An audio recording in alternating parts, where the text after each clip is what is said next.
बिस्मिल्लाहिर्रहमानिर्रहीम। अस्सलाम वालेकुम स्टूडेंट्स। आज हम 1.3 एक्सरसाइज स्टार्ट करने जाएंगे। ठीक है, लेकिन उससे पहले कुछ डेफिनेशंस हैं जिसका हमें पता हो, और जो एक्सरसाइज 1.3 में यूज़ होंगी, कुछ आपकी टर्म्स और कुछ कंसेप्ट्स। इसलिए पहले ये कुछ डेफिनेशंस करेंगे। डेफिनेशन करने के बाद फिर हम एक्सरसाइज 1.3 की तरफ बढ़ेंगे। तो बेटा इससे पहले सबसे पहले आपके पास है टाइप्स ऑफ सेट्स। मेरे सेट की टाइप्स कितनी होती हैं? मेरे सेट की 3 टाइप्स होती हैं।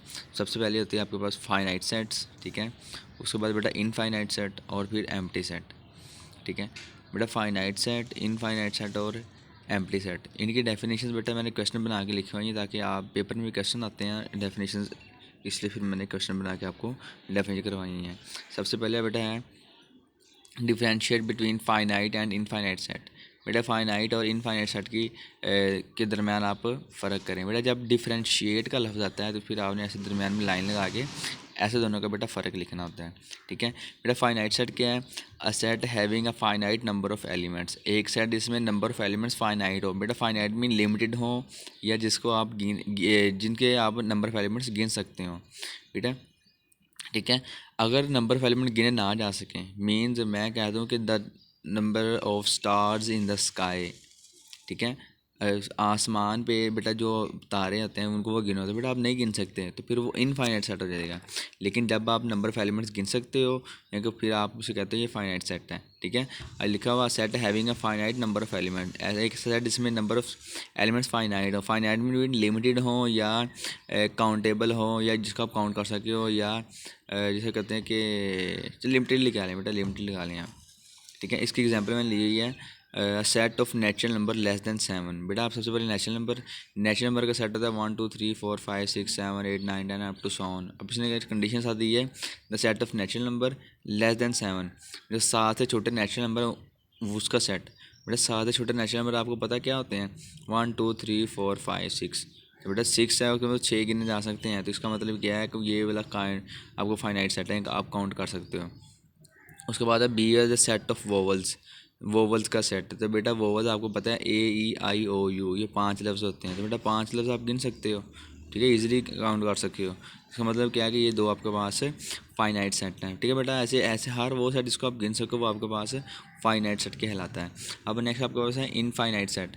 बेटा infinite mean a set having unlimited number of elements, ऐसा सेट जिसमें नंबर ऑफ एलिमेंट्स अनलिमिटेड हों। ठीक है, मैंने बेटा पहले भी एग्जांपल एक दिया कि जब आप number of stars in the sky गिनते हो, कि आसमान पे तारा की तादाद गिनते हो, तो आप नहीं गिन सकते।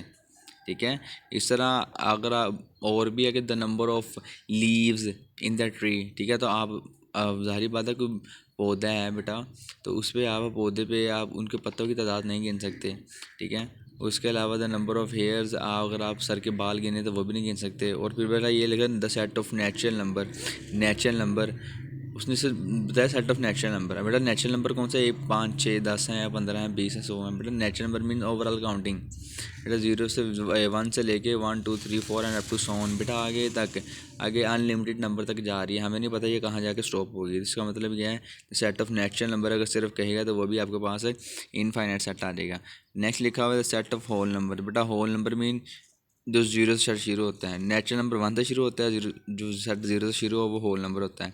0 1 2 3 4 अप टू सो ऑन। ठीक है, आगे बेटा आ जाएगा सेकंड है what is empty set. Empty set क्या होता है? बेटा एम्प्टी सेट लफ्ज़ से ये है, एम्प्टी होता है आपके पास खाली। ठीक है, आपने अक्सर बेटा 6 क्लास में आपको एम्प्टी का मीनिंग से पता होगा। बेटा हर सेट, मोस्टली जो सेट होते हैं बेटा वो वर्ड से ही पहचाने जाते हैं। मीन अगर लिखा हो ना एम्प्टी सेट, तो आपको समझ आ जाएगी कि हाँ ये एम्प्टी सेट है। एम्प्टी सेट का मतलब है खाली सेट हो चाहिए। ठीक है, a set having no elements, ऐसा सेट जिसमें कोई एलिमेंट ना हो। ठीक है, तो वो आपके पास एम्प्टी सेट कहलाता है। ठीक है, it is generated by Greek letter. इसको बेटा ग्रीक लेटर फाई, ये बेटा फाई है, इसे आप ऐसे लिखते हो। ठीक है ना, ये ऐसे गोल सर्कल लगा के फिर ऐसे। ठीक है, ये फाई होता है। It is generated by Greek letter phi, बेटा PHI फाई इसका स्पेलिंग है।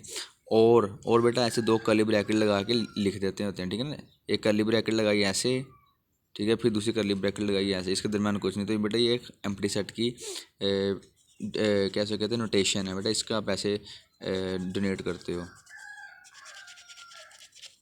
ठीक है बेटा, इसकी एग्जांपल लिखी हुई है मैंने, the set of 100 feet tall boys, 100 foot लंबे लड़कों का सेट। अब बेटा 100 फुट लंबा तो है नहीं है, जो मोस्टली आजकल आपको पता है जो सबसे बड़ा कद भी होगा तो बेटा वो 8 फुट 7 साढ़े 7 फुट होना है, ठीक है ना।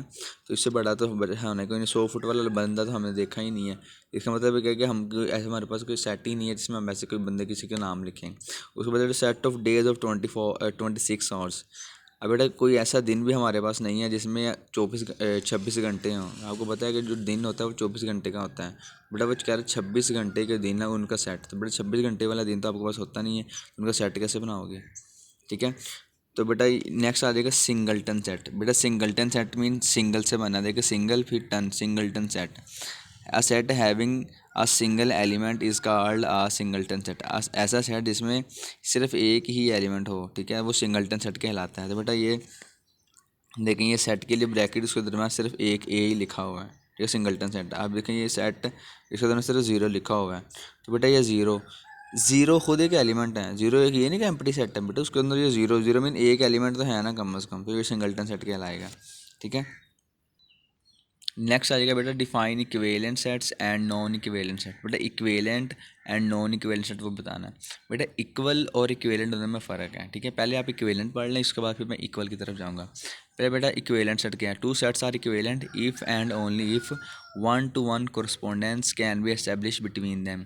बेटा वो कह रहा है कि दो सेट तब आपस में इक्विवेलेंट होते हैं अगर उनके दरमियान 1-to-1 कोरस्पोंडेंस पाई जाए। बेटा 1-to-1 कोरस्पोंडेंस का मतलब क्या है कि एक एलिमेंट का ए के साथ पेयर बन रहा हो, या कि एक एलिमेंट का एक इमेज एग्जिस्ट कर रहा हो। बेटा अगर ए लिखा है, देखिए ये मैंने 1 लिखा है, 1 ए के साथ अटैच हो जाएगा, 2 का इमेज बी है, 3 का इमेज सी है, 4 का इमेज डी है।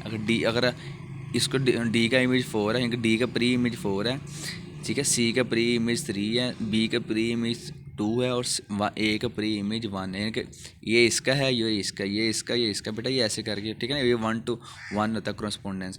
अगर बेटा हर एलिमेंट्स ए का एक हो, यानी कि एक दूसरे के साथ ऐसे मिल जाएँ, तो बेटा वो आपके पास इक्विवेलेंट सेटिंग कहलाता है, ठीक है। 1-to-1 करस्पोंडेंस होती है दो एलिमेंट्स के, दो सेट्स के दरमियान। अगर दो सेट्स के दरमियान 1-to-1 करस्पोंडेंस एग्जिस्ट हो जाए, फिर आप कहते हो कि ये आपके पास इक्विवेलेंट सेट है। लेकिन अगर ना एग्जिस्ट करे तो फिर आप इसे कहते हो ये नॉन इक्विवेलेंट है, ठीक है। जैसे लिखा हुआ है, two sets are equivalent if 1-to-1 correspondence can not be establish. अगर 1-to-1 करस्पोंडेंस एस्टैब्लिश ना करे, इसकी एग्जांपल बेटा देखिए लिखी हुई है, 1 2 3 4 ABCDE। बेटा A1 ए के साथ और A1 के साथ आएगा, ठीक है, 2 बी के साथ, B2 के साथ, C3 के साथ और 3 सी के साथ हो गया, 4 डी के साथ हो गया। लेकिन जो ये E है तो ये तो अकेला पड़ा हुआ है, इसका आपके पास ना कोई प्री इमेज है, ठीक है, ना डोमेन है, ना कोड मेन है। तो बेटा इसका मतलब क्या है कि ये आपके पास 1-to-1 करस्पोंडेंस एग्जिस्ट नहीं कर रही। इसका मतलब क्या है, जो ये वाला आपके पास सेट है ये आपके पास नॉन इक्विवेलेंट सेट है, ठीक है। तो बेटा नेक्स्ट आ जाएगा इक्वल सेट्स। बेटा इक्वल सेट क्या होता है। बेटा टू, आपको देखें इक्वल, अगर मैं लिख रहा हूँ टू ऐसे लिखूँ ना, इक्वल को 2 = 2, 2 ऐसे कभी हुआ 2 = 3। बेटा ऐसे कभी नहीं होता, ठीक है। अगर इधर 2 है तो इधर भी 2 होना चाहिए, अगर 3 है तो इधर भी 3 होना चाहिए। तो बेटा इक्वल सेट की यही definition, two sets having same elements are called equal set. दो सेट जिनमें नंबर ऑफ एलिमेंट सेम हो, ठीक है, नंबर ऑफ एलिमेंट भी सेम हो और जो उसके अंदर एलिमेंट्स है वो खुद भी सेम हो। बेटा नंबर ऑफ एलिमेंट्स का मतलब क्या है, उनकी तादाद भी सेम हो, उसके अंदर जो एलिमेंट्स है, जो तादाद में उसके जो अंदर रुकन है वो भी सेम हो, ठीक है। दो कंडीशन है, दोनों की तादाद, बेटा तादाद में नंबर ऑफ एलिमेंट्स वो भी सेम हो, सेकंड है को जो एलिमेंट्स खुद हैं वो भी सेम हो। मीन देखें, मैंने दो साइड लिखा हुआ है A = 1 2 3 4। बेटा इधर कितने एलिमेंट्स हैं, 4, इधर कितने हैं 1 2 3 4, इधर भी 4 एलिमेंट्स हैं। उसके बाद बेटा इधर क्या है 1 2 3 4, इधर क्या है 1 2 3 4, ये भी 4 एलिमेंट्स हैं, ये भी 4 एलिमेंट्स हैं। इधर इधर 1 है, इधर भी 1 है, इधर 2 है, इधर भी 2 है, इधर 3 है, इधर भी 3 है, इधर 4 है, इधर भी 4 है। तो बेटा देखें तादाद भी सेम और नंबर और दूसरे जो एलिमेंट्स वो भी सेम है, इसका मतलब ये इक्वल सेट्स हैं आपके पास। नेक्स्ट बेटा आ जाता है सबसेट, ठीक है। बेटा सबसेट में होता है किसी सेट का जो हिस्सा, ये पार्ट ऑफ अ सेट, ठीक है। सबसेट या पार्ट ऑफ अ सेट को आप पार्ट ऑफ अ सेट को बेटा आप सबसेट कहते हो। मीन्स लिखो, लिखा if each element of set A is also an element of set B. एक सेट दो सेट कोई भी आपने लिए हुए हैं, अगर कि ए के तमाम एलिमेंट्स वो सेट बी के भी तमाम सेट बी के भी एलिमेंट्स हैं। मीन दो सेट हमने कोई लिए हैं 1 2 3 4 जैसे एग्जांपल ली हुई है 1 2 3 4, और बी में भी बेटा 1 2 3 4 5 6 ये है। उसने कहा कि अगर ए के तमाम एलिमेंट्स इस सेट के भी एलिमेंट्स हैं, यानी कि ए में 1 है तो इधर भी हो, 2 इधर भी है, 3 इधर भी है, 4 इधर भी है, ए के तमाम एलिमेंट्स इस सेट में हैं, इसका मतलब क्या है कि तो ए इस सेट बी का सबसेट है। ठीक है, क्योंकि ये वाले तमाम एलिमेंट्स में हैं, हमने कह दिया कि ये इसका सबसेट है। तो वही लिखा हो if each element of set A के तमाम elements is also an element of set B, तो वो सेट बी के भी एलिमेंट्स हों, then set A is called the subset of B. तो सेट ए सेट बी का सबसेट कहलाता है बेटा। इट इज डिनोटेड बाय, इसको हम जाहिर करते हैं कैसे, A is a subset of B. बेटा ये ऐसे, ठीक है, ऐसे गोल करके और उसके नीचे ऐसे लाइन। ठीक है, ये सबसेट की बेटा क्या कहते हैं नोटेशन है। ठीक है, नेक्स्ट आ जाएंगे बेटा सुपर सेट। बेटा सुपर सेट क्या है, इफ़ ए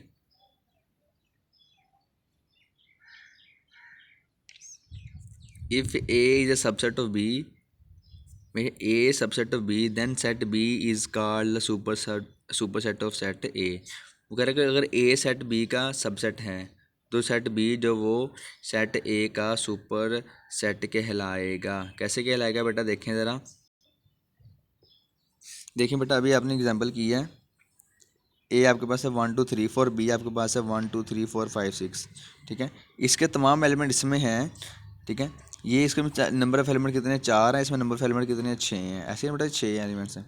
तो ये जो बड़ा है इसलिए इसे कहते हैं ये इसका सुपर सेट है, ये इसका सबसेट है, लेकिन जो बड़ा सेट होता है वो दूसरे छोटे सेट का सुपर सेट कहलाता है। तो बेटा ये बड़ा सेट जो इसका सेट का क्या है आपके पास, सुपर सेट है। ठीक है, तो इसलिए वही लिखा हुआ है, then B is called the super set of set A, ये लिखा हुआ है। ठीक है, बी बड़ा था ना, इसलिए मैंने बी की तरह बेटा ये मुंह खोला हुआ है। बेटा ये कंडीशन है, कुछ इनक्वालिटीज़ आपने बाद में पढ़नी है, वो कुछ बाद में वो चेंजिंग होती रहती हैं। देखें ये आपके पास हो, जिस तरह बेटा मुंह खुला होता है ना वो बड़ा होता है हमेशा, और जिस तरह मुंह बंद है वो आपके पास छोटा होता है। ठीक है, वो ये चीज़ इधर लिखी हुई है। उसके बाद बेटा नेक्स्ट आ जाता है आपके पास प्रॉपर सबसेट। बेटा प्रॉपर और इम्प्रॉपर ये सबसेट की टाइप्स ही हैं। बेटा सबसेट की टाइप्स हैं दो। ठीक है, प्रॉपर सबसेट और इम्प्रॉपर सबसेट। बेटा सबसे पहले प्रॉपर क्या है, बेटा प्रॉपर में क्या है, देखें अगर ए के तमाम एलिमेंट सेट बी में हों, ठीक है, एक मैं लॉजिकल बता रहा हूँ ज़बानी, कोई भी सेट दो ले लिए आपने। ठीक है, मैंने ये सेट दो ले लिए हैं, ए के तमाम सेट इसमें हैं, लेकिन बी के कुछ ना कोई एक या दो या तीन या कोई एलिमेंट्स ऐसे हैं जो इसमें ना हों। ठीक है, तो फिर आप कहते हो कि ये ए इसका प्रॉपर सबसेट है। ठीक है, मीन्स देखें जरा definition, if A and B are two sets, A और बी कोई दो सेट लिए हुए हैं आपने। ठीक है, आगे all the elements of set A are also the elements of set B, set A के तमाम एलिमेंट्स सेट बी के भी एलिमेंट्स हैं, यानी कि सेट ए में जो जो एलिमेंट्स हैं वो सेट बी में भी हों, but at least one element of set B, लेकिन कम अज़ कम एक एलिमेंट सेट बी का ऐसा हो जो सेट ए में नहीं होगा। ठीक है, कम अज़ कम एक एलिमेंट सेट ए का ऐसा है जो बी का ऐसा है जो सेट ए में नहीं होगा, तो फिर हम कहते हैं कि जो ए is a proper subset of set ए। तो फिर जो ए है वो जो आपके पास ए है वो प्रॉपर सबसेट होगा सेट बी का। ठीक है, देखें बेटा दोबारा समझ लें कि अगर ए के तमाम एलिमेंट्स, ए में ये तीन एलिमेंट्स हैं, ये तमाम एलिमेंट्स बी में होंगे। मीन ए में ई है, ए इधर है इधर भी है, ई इधर है इधर भी है, यू इधर है इधर भी है, इसका मतलब ये वाले तमाम एलिमेंट्स इस सेट में हैं, लेकिन इसके अंदर कुछ एलिमेंट हैं जैसे आई है, ओ है, आई इसमें नहीं है, ओ इसमें नहीं है, यानी कि ये बड़ा है ये छोटा है। अगर इसके तमाम एलिमेंट्स इसमें होंगे तो ये ए इसका प्रॉपर सबसेट कहलाएगा। ठीक है, लेकिन अगर ये दोनों आपस में इक्वल होंगे तो फिर आप इसको इक्वल सेट कहलाएंगे। बट अभी आपने जब पहले सबसेट की डेफिनेशन पढ़ी है इसमें भी आपने पढ़ा है कि ये इसका सबसेट भी है, ये इसका प्रॉपर सबसेट भी है। ठीक है, उसके अलावा ए आपके पास ए सबसेट ऑफ बी है, लेकिन जो बी है वो आपके पास सुपर सेट है, जिसे भी आपने ऊपर पढ़ा है। ठीक है बेटा, वही प्रॉपर और प्रॉपर सेट और सबसेट बेटा सेम टू सेम है। ठीक है, नेक्स्ट आपके पास आ जाएगा इम्प्रॉपर सबसेट। बेटा इम्प्रॉपर में क्या है, इम्प्रॉपर में ये है कि अगर दोनों जो एलिमेंट्स ए में हैं वही एलिमेंट्स बी में होंगे। ठीक है, ए के तमाम एलिमेंट्स बी में हों और बी के तमाम एलिमेंट्स ए में हों, तो फिर हम कहते हैं कि ए और बी आपस में क्या है, इम्प्रॉपर सबसेट हैं। ठीक है, देखें लिखा हुआ है let A and B are two sets, A और बी के दो सेट्स हैं। All element of set A के तमाम elements are present in set B में प्रेजेंट हों, यानी कि सेट बी में भी हों।